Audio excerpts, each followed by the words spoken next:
मेरे राम, मानव है मेरे राम। राम की यात्रा शुरू हो गई है। बारात है, सीता की विदा होकर के जा रही है पितृगृह से श्वशुर गृह की ओर। और इस यात्रा में थोड़ा ही आगे चले हैं नेपाल से उत्तर प्रदेश की ओर कि मार्ग में ही सामना हो जाता है राम का परशुराम से। मानव है मेरे राम, मानव इसलिए है कि तुलसीदास जी सामना कराते हैं वहीं जनक भवन में, और ऋषि वाल्मीकि सामना कराते हैं राम का मार्ग। शिव भक्त परशुराम अपने इष्ट शिव का धनुष भंग होने से राम को दंडित करना चाहिए। भार्गव वंश के भार्गव परशुराम ब्राह्मण हैं तो ब्राह्मण परशुराम, लेकिन उनकी प्रकृति क्रोध। पिता जमदग्नि के एक आदेश पर अपनी मां रेणुका का भी वध कर चुके हैं, फिर पिता से ही वरदान लेकर के मां को पुनर्जीवित भी किया। आवेश, क्रोध, प्रचंडता और बदले की भावना से अनपराधी पर भी आक्रमण करना परशुराम की प्रकृति है, जिसने कोई अपराध नहीं किया है, लेकिन परशुराम उस पर आक्रमण कर सकते। परशुराम की कथाएं भी बड़ी विचित्र हैं। राम तो बाद में मिल रहे हैं परशुराम को, लेकिन इससे पहले मैं आपको ले चलता हूं कैलाश पर्वत। कैलाश पर्वत पर परशुराम गए शिव से मिलने। पौराणिक कथा है, आनंदिनी जी। परशुराम शिव से मिलने गए कैलाश पर्वत पर, और शिव उस समय शयन में थे। गणेश जी द्वार रक्षा पर थे। परशुराम अवरोध कहां सहने वाले थे। गणेश ने जब परशुराम को रोकना चाहा कि ऋषिवर रुक जाइए थोड़ी देर, पिता विश्राम में हैं, नहीं माने परशुराम, और क्रोध में आकर के फरसे से गणेश के ऊपर हमला कर दिया। उसी परशु से हमला कर दिया जिसे गणेश के पिता शिव ने दिया था परशुराम। अब गणेश क्या करें? अपने पिता के दिए गए अस्त्र का अपमान भी तो नहीं कर सकते, नहीं तो बदला दे सकते थे। इसलिए गणेश ने उस परशु का वार, उस फरसे का वार अपने दांतों पर ले लिया। सभी दांत टूट गए और गणेश एक दंत हो गए। तो गणेश को एक दंत बनाने वाले कौन है? मेरे राम परशुराम। ऐसे है परशुराम, शिव से प्राप्त किया हुआ अमोघ अस्त्र परशु उनके पास है। क्षत्रियों के राजा कार्तवीर ने जब से उनके पिता जमदग्नि का वध कर दिया है, परशुराम क्षत्रियों के शत्रु हो गए। इतने बड़े शत्रु हो गए हैं कि परशुराम ने 21 बार धरती से क्षत्रियों का नाश किया। जब यह विनाश पूर्ण हो गया, परशुराम का जो क्षत्रिय विरोधी अभियान था, परशुराम ने अपने फरसे को उठा करके क्षीर सागर की ओर फेंक। क्षीर सागर यानी अरबिक सी, अरब सागर। इसी को पयोनिधि कहा गया, जो विष्णु का विश्राम क्षेत्र है। और जब फेंका परसा परशुराम, तो डर के मारे, डर के कारण समुद्र पीछे हट गया और जो सूखी जमीन निकल आई वेस्टर्न कोस्ट पर, परशुराम ने ये जमीन नंबूदरी ब्राह्मणों को दान में दे दी, जिन्हें रावण भी कहते हैं। और इसी भूमि पर बसा केरल।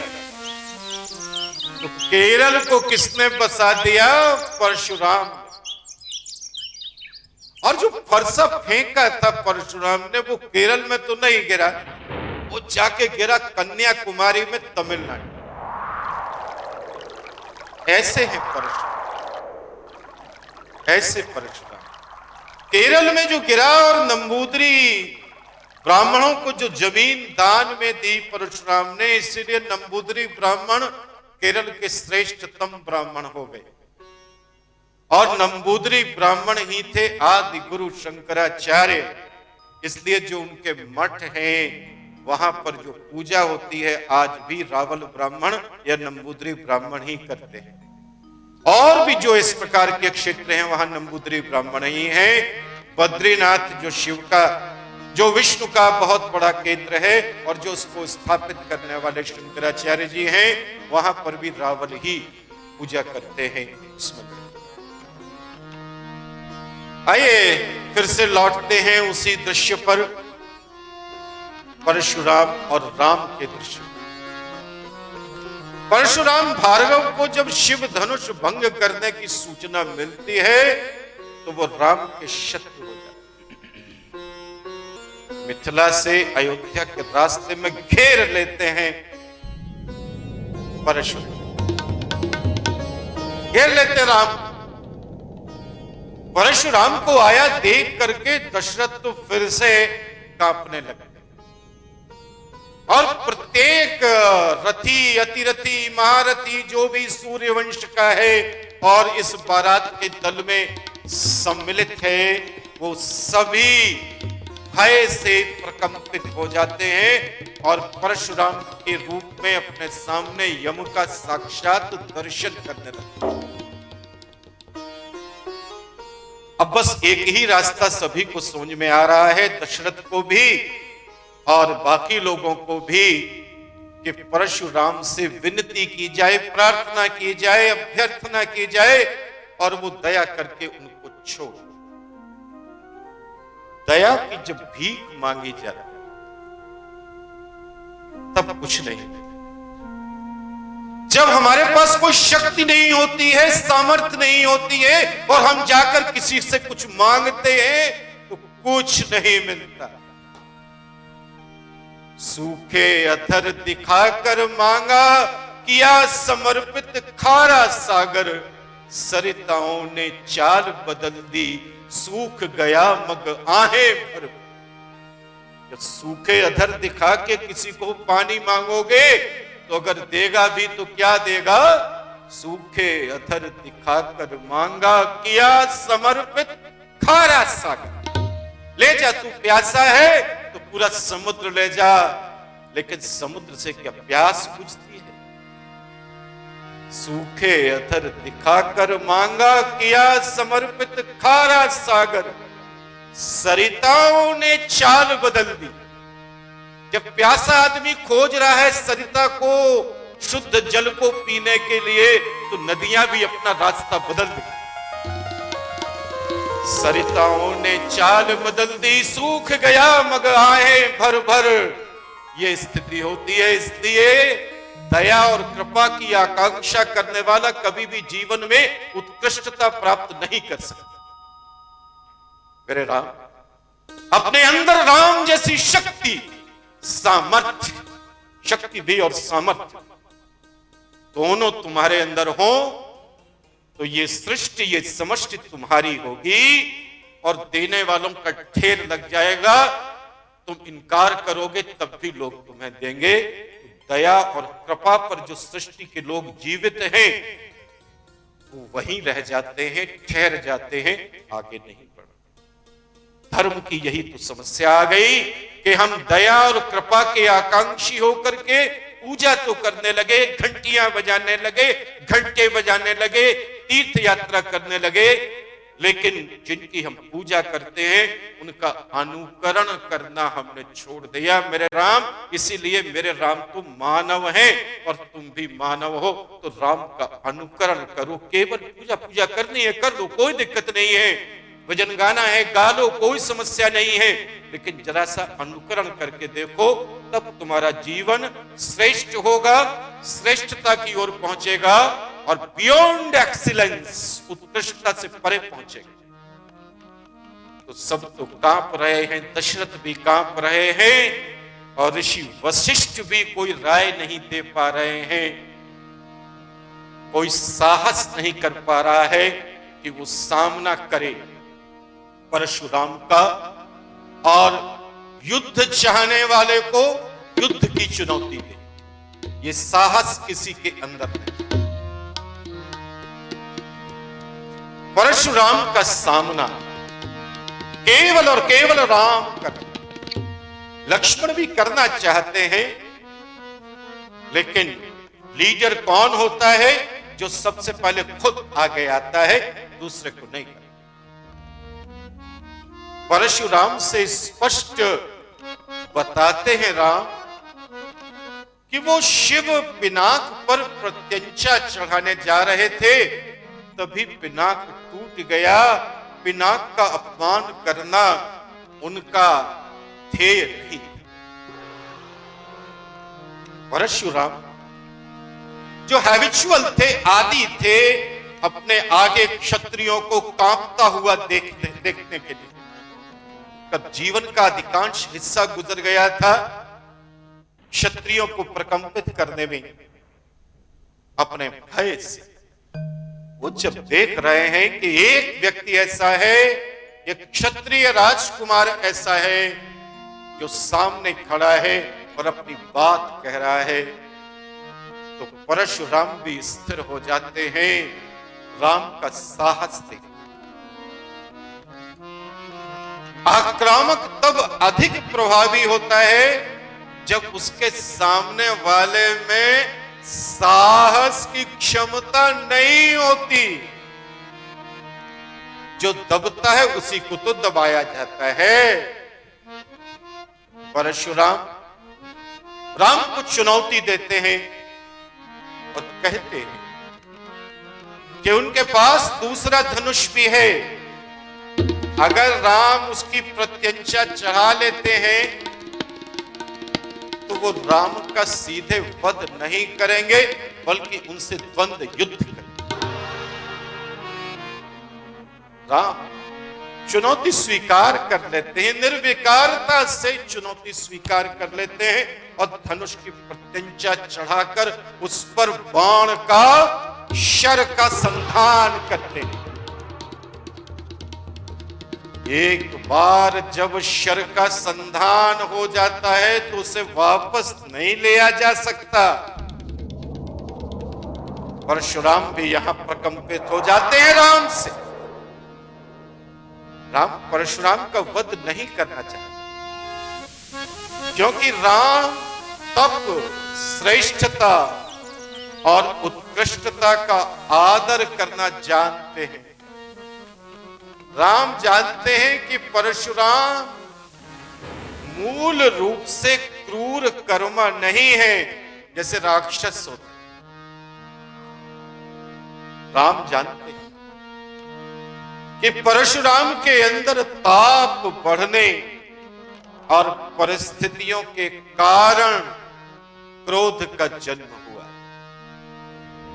ताप का निवारण नहीं हो पाया है परशुराम का, उसका सकारात्मक सृजन में परिवर्तन नहीं हुआ है, इसलिए परशुराम में क्रोध की विसंगति आ गई।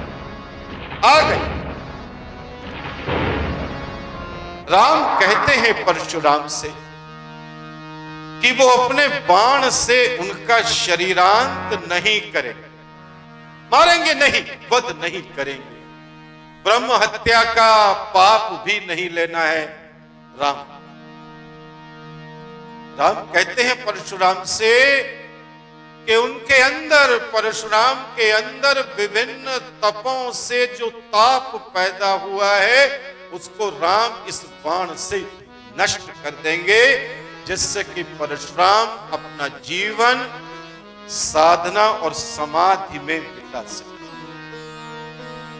विध्वंसक शक्ति के समापन का ये उचित मार्ग है, क्योंकि व्यक्ति के अंदर की जो विध्वंसात्मक शक्ति होती है, पावर ऑफ डिस्ट्रक्शन होता है, उसे अगर समाप्त कर दिया जाए या संरचना में उसका परिवर्तन कर दिया जाए तो सृष्टि और समष्टि का भला होता है, नहीं तो उससे क्रूरता। अतः ऐसी शक्ति का विलोपन व्यक्ति को समाधि की ओर ले जाता है।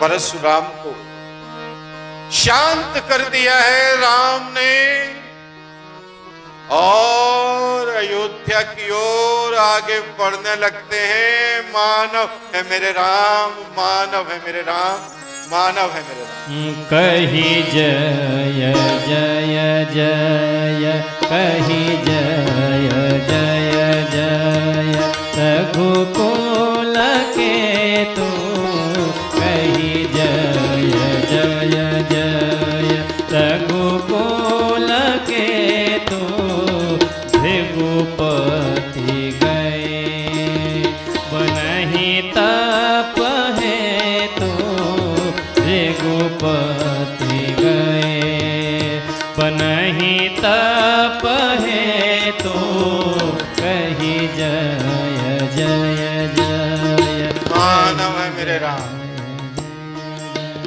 मानव है मेरे राम। पहुंच गए हैं अयोध्या। राम लक्ष्मण भरत शत्रुघ्न चारों अपनी नई पत्नियों को लेकर के पहुंचे हैं। कहां पहुंचे? अयोध्या पहुंचे। स्वागत सत्कार सब शुरू हो गया है। जो कनक भवन है अयोध्या का, वो मुंह दिखाई में दिया था सीता को कैकेयी ने, जिसका जीर्णोद्धार कराया अहिल्याबाई होलकर ने, जो आज हमें देखने को मिल रहा है। अयोध्या पहुंच गए हैं। राम उत्सव चल रहे हैं, शुभ उत्सव चल रहे हैं। लेकिन राम तो राम है, राम है राम। ये राम है लेकिन रमण नहीं करते। हां, ये बहुत सतर्क राम है, आध्यात्मिक रूप से बहुत सतर्क है। मिथिला से जब आए हैं, जब से आए हैं राम अयोध्या में, नेपाल से यूपी के अयोध्या में, राम कुछ अलग सा अनुभव कर रहे हैं। और इस अनुभव करने में विशेष बात है कि राम देख रहे हैं कि राजा दशरथ, उनके पिता, बहुत व्याकुल है। और अचानक राजा दशरथ अपनी परिषद को बुलाते हैं, उसका आह्वान करते हैं, और राम के राज तिलक का प्रस्ताव अपनी परिषद से अनुमोदित करा करके अगले ही दिन राज तिलक की घोषणा करते हैं। सतर्क राम देखते हैं, सचेतन राम देखते हैं कि राज तिलक के दिन के लिए मुहूर्त का भी कोई विश्लेषण राजा दशरथ ने नहीं किया। कुलगुरु और महामात्य ऋषि वशिष्ठ से भी किसी दिन को तय करने का आग्रह नहीं किया। राज तिलक के लिए भरत शत्रुघ्न और उनके मामा को अयोध्या आने का समय भी नहीं देते हैं और न ही विदेह राज जनक को आमंत्रित करते हैं। जनक का आमंत्रित होना तो बहुत महत्वपूर्ण था, क्योंकि उनके ही दामाद का तो राज तिलक होने जा रहा था राम का, लेकिन उन्हें भी सूचना नहीं भेजी है। राजा दशरथ ने, राम ऑब्जर्व कर रहे हैं, राम देख रहे हैं कि राजा दशरथ ने राम के नाना भानुमंत को भी नहीं बुलाया है, जो दक्षिण कौशल छत्तीसगढ़ रायपुर के राजा थे, उनको भी नहीं। राम को अपने बारे में चल रही राज दरबार की बैठक और वहां हुए निर्णय की सूचना मित्रों से लगातार मिल रही। राम का एक मित्र इस मामले में बड़ा प्रवीण है, सूचनाएं देने के मामले में, भद्र नाम है उसका, वो बराबर आके बता रहा है भद्र। राम को तो उनके राजतिलक की औपचारिक सूचना राजा दशरथ से बाद में मिली। राम ये भी परिलक्षित कर रहे हैं कि पिता दशरथ राम के राज तिलक की प्रथम सूचना कैकेयी के महल में जाकर के देते हैं, कौशल्या को आकर के पहले नहीं बताते। कौशल्या को यह समाचार बाद में दिया जाता है। राम अपनी अंतःचेतना से प्राप्त सतर्कता से आगे की स्थितियों के लिए अपने को तैयार करना शुरू कर देते, और थोड़े ही समय में सुमंत की सूचना पर सुमंत आकर के सूचना देते हैं राम को कि कैकेयी मां ने तुम्हें बुलाया है, और प्रस्तुत हो जाते हैं राम जाकर के कैकेयी के भवन में, जहां पर राजा दशरथ भी व्याकुल अवस्था में मौजूद है। कैकेयी के मुंह से अपने बारे में निर्णय सुनते हैं राम, और तत्काल वन गमन का निर्णय भी ले लेते हैं। कैकेयी ने बड़ी तैयारी कर रखी है, पहले से वलकल वस्त्रों के सेट बनवा करके पहले से रख लिए अपने महल में। जो पेड़ की छाल होती है उसे वलकल कहते हैं। तपस्वी और वनवासी इसी के वस्त्र पहनते थे, वो तैयार रखे हैं। राम न स्वयं कोई प्रश्न करते हैं और न ही दूसरों को प्रश्न का अवसर देते। इस समय राम की आध्यात्मिक सतर्कता अपनी चरम अवस्था में। राम को बहुत कुछ मालूम है। राम को पिता दशरथ के वे कमजोर क्षण और उनके उस वचन की रक्षा करनी है जो राजा दशरथ और कैकेयी के पिता केवल 3 को मालूम। राम को जिस व्यक्ति से यह सूचना मिली थी वो भी अप्रत्यक्ष नहीं। राम को बड़ा भय है कि अगर उन्होंने इनकार किया या तर्क वितर्क हुआ या किसी और ने अगर तर्क वितर्क किया तो कहीं कैकेयी आवेश में आकर के वो सूचना, वो गोपनीय सूचना सार्वजनिक न कर दें, जिससे कि उनके पिता की जो प्रतिष्ठा है उससे बड़ी हानि। ये रघुकुल है, ये इक्ष्वाकु से प्रारंभ हुआ रघुकुल है। इसमें राजा हरिश्चंद्र सत्यवादी हुए हैं सतयुग में, इसलिए बड़ी प्रतिष्ठा है वचन की और वचनबद्धता की। राम नहीं चाहते कि ये प्रतिष्ठा पर कोई आंच आ जाए। दशरथ की प्रतिष्ठा को बचाना है राम को। राम नहीं चाहते कि यह प्रसंग सार्वजनिक हो। क्या प्रसंग सार्वजनिक हो कि राजा दशरथ जब केकय प्रदेश गए थे, केकय का मतलब वर्तमान हिमाचल का क्षेत्र, इसी को केकय कहा गया उसे। तो जब केकय गए थे और कैकेयी पर मोहित हो गए थे और केकय नरेश तैयार नहीं थे विवाह के लिए, तो दशरथ ने यह वचन दिया था कि केकई का पुत्र ही उनका वारिस होगा और दशरथ के बाद वही राजा होगा। लेकिन ये वचन तो दे दिया था, विवाह भी हो गया, कैकेयी अयोध्या भी आ गई, लेकिन राजा दशरथ कैकेयी से विवाहित होने के बाद से ही कैकेयी से उनका मन विचलित होने लगा था,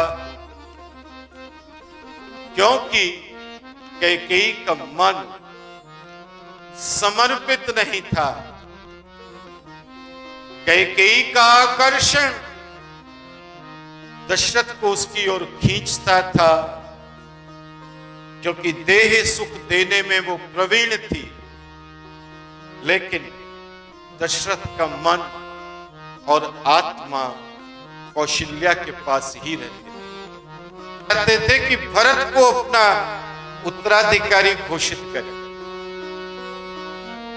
इसलिए चर्चा हमेशा होती है तो दशरथ के द्वारा कैकेयी को युद्ध में दिए गए वरदान की होती है, उस कमिटमेंट की नहीं होती है जो कमिटमेंट उन्होंने किया था कैकेयी के पिता के साथ। इसलिए राजा दशरथ इतने व्याकुल हैं राज्याभिषेक के लिए और आतुर भी हैं कि उनका अभीष्ट बिना विघ्न के पूरा हो जाए, लेकिन वो हो नहीं पाया। सीता और लक्ष्मण को वनवास के लिए तैयार देखकर राम ने उन्हें समझाना चाहा। राम ने निर्णय कर लिया था कि ठीक है, जैसी आज्ञा है वैसा ही ठीक है, और वो वनवास के लिए तैयार हैं। सीता और लक्ष्मण भी तैयार हो गए हैं। दोनों की त्वरा देखकर राम भी उन्हें वन ले चलने के लिए सहमत हो गए हैं। राम, सीता और लक्ष्मण अब प्रस्थान कर रहे हैं अयोध्या से वनवास के लिए।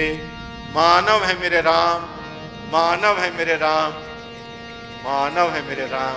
सजीवन साजू समाजु सब, बनिता बंधु समेत, बंदे बेप्र गुरु चरण प्रभु, चले करि सबहि अचेत। बंदे बेप्र गुरु चरण प्रभु, चले करि सबहि अचेत। जय सिया राम, जय जय सिया राम, जय सिया राम, जय जय सिया राम, जय सिया राम, जय जय सिया राम, जय सिया राम, जय जय सिया राम, जय जय सिया राम, जय जय सिया राम।